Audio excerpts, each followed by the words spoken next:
Hai teman-teman, selamat berjumpa di EITS Economic Establishment. Kali ini kita akan berbincang tentang kepincangan mekanisme pasar.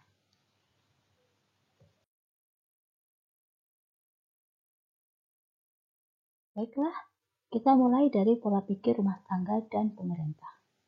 Terdapat 4 pelaku ekonomi secara agregat, yaitu sektor rumah tangga, sektor bisnis, sektor pemerintah, dan sektor luar negeri. Terdapat perbedaan pola pikir antara pemerintah atau negara dengan rumah tangga dan perusahaan. Keduanya melakukan pengeluaran dan harus ada penerimaan sebagai sumber dana. Lalu apa yang membedakan? Bagi sektor rumah tangga dan perusahaan, pengeluaran akan disesuaikan dengan atau terhadap besarnya penerimaan rumah tangga atau perusahaan. Jadi pengeluaran based on penerimaan. Ada penerimaan dulu, nah penerimaan ini berapa? Kemudian dialokasikan untuk pengeluaran-pengeluaran. Nah, bagaimana dengan pemerintah? Bagi pemerintah, bukan penerimaan menentukan pengeluaran, tetapi penerimaan negara akan disesuaikan dengan target pengeluaran negara.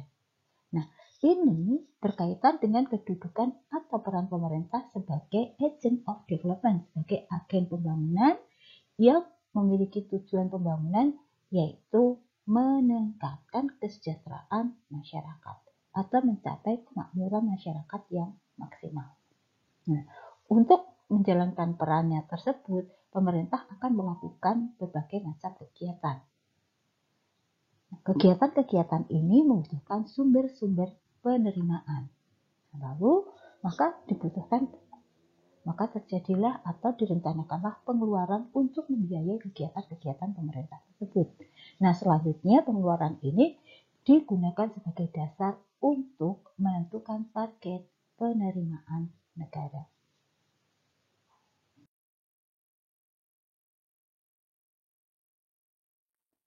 Mengenai bagaimana peran pemerintah di dalam perekonomian, ada dua sistem yang mainstream. Yang pertama adalah sistem kapitalis, yang kedua adalah sistem sosialis. Sistem kapitalis menghendaki adanya kebebasan individu secara mutlak.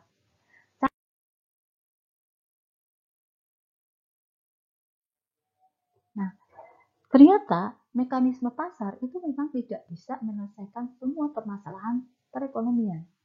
Ada beberapa kepincangan di dalam mekanisme pasar. Apa saja penyebabnya? Mari kita lihat.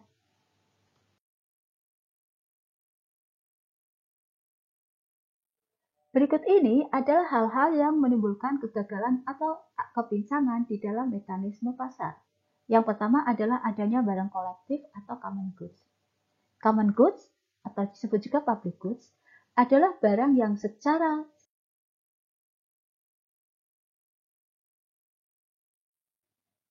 kegagalan mekanisme pasar juga timbul karena adanya sifat monopoli. Ada suatu kondisi tertentu di mana pasar tidak efisien jika dijalankan oleh banyak perusahaan.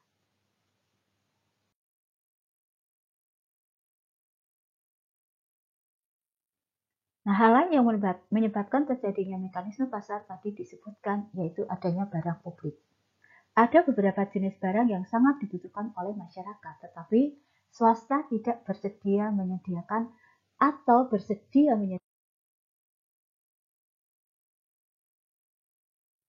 eksternalitas. Seorang produsen atau sebuah perusahaan dalam hal tertentu tidak harus membayar semua biaya yang terjadi dalam perekonomian yang timbul karena kegiatan. Produsen mungkin sekali tidak dapat menarik keuangan.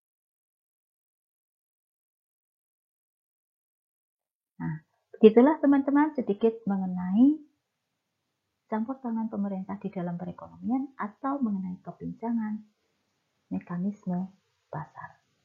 Terima kasih atas perhatiannya. Kita ketemu pada topik yang lain.